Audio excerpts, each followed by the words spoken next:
E sobre esse assunto, a gente conversa agora com Carla Bene, que é professora da Fundação Getúlio Vargas e também conselheira do Corecon aqui de São Paulo. Cadê ela? Temos a Carla? Temos a Carla. Estou aqui. Tudo bem, Carla? Prazer ter você aqui. Muito boa tarde. Prazer, Vitor. Boa tarde. É sempre um prazer estar aqui com vocês. O prazer é nosso.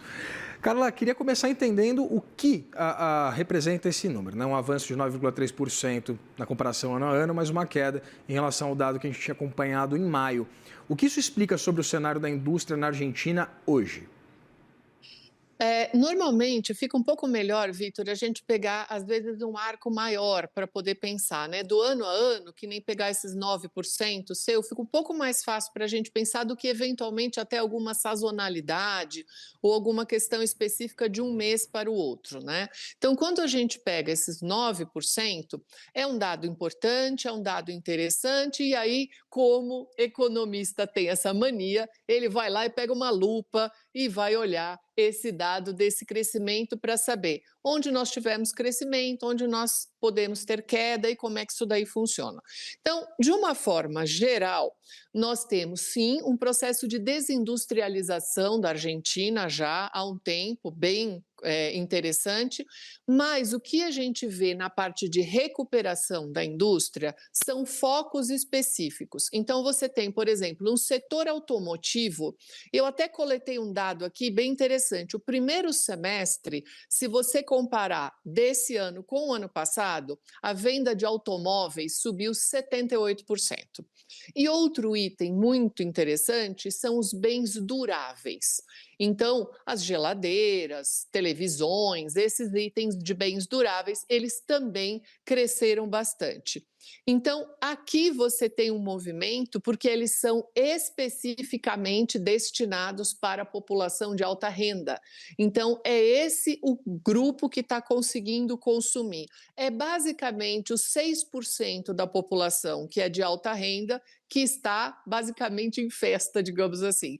E do outro lado, Vitor, nós temos uma queda na parte, por exemplo, dos alimentos. Então, eu tenho uma a desigualdade está se acentuando muito. Então, por isso que é importante a gente abrir os dados do setor industrial e olhar isso um pouquinho separado.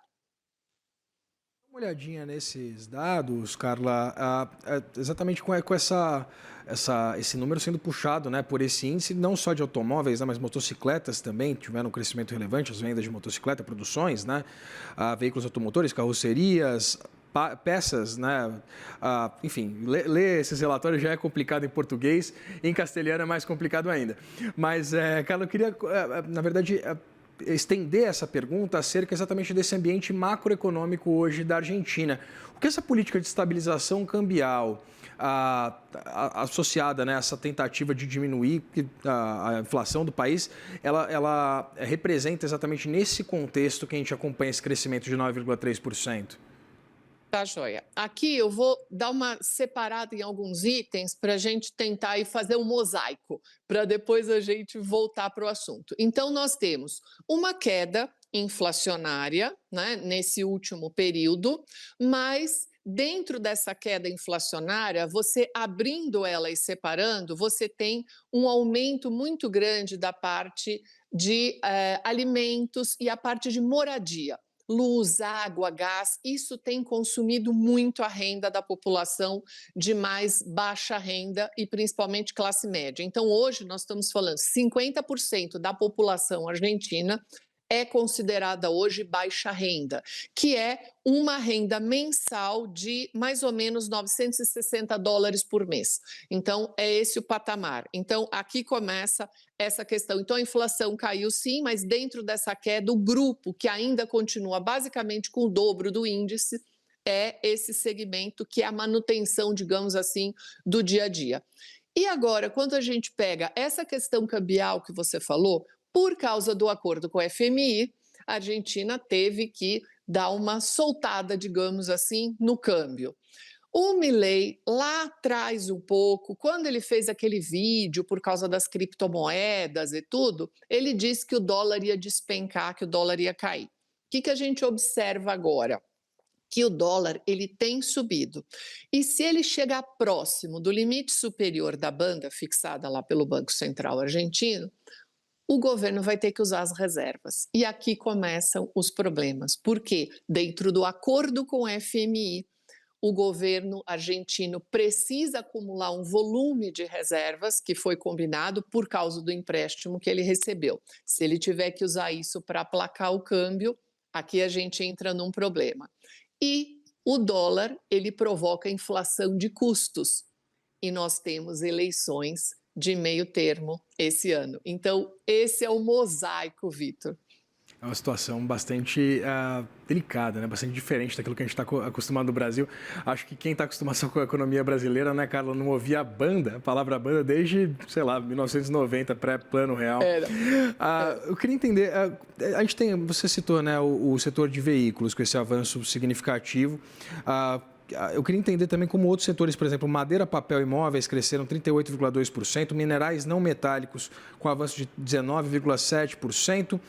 Esses resultados, esses avanços, eles representam, na verdade, um aumento do ponto de vista de demanda interna ou essas produções, esse incremento das produções, tem a ver com exportações, Carla? Não, eles podem ter a ver com exportações também, principalmente a parte de madeira também. Esse é um segmento muito interessante que também acaba saindo para exportações. E aqui a gente vai ter toda essa questão do câmbio fazendo esse ajuste aí no meio do caminho. Então, sim, a gente tem a questão quando o dólar começa a subir, aí um pouquinho mais vai para o setor exportador, porque ele é mais interessante. Só que a Argentina ela está cara em pesos. Então, isso também está provocando uma outra movimentação, que é o seguinte: o argentino está viajando para o exterior, né? Então, estão saindo dólares do país também. Então, é todo aí, tudo junto misturado, Vitor. Tá certo, a gente conversou aqui com Carla Bene, que é professora da Fundação Getúlio Vargas e também membro, né, e conselheira do Corecon aqui de São Paulo. Agradeço muito pela sua disponibilidade de conversar com a gente aqui no Fechamento de Mercado, Carla. Obrigada, até Até a mais. próxima.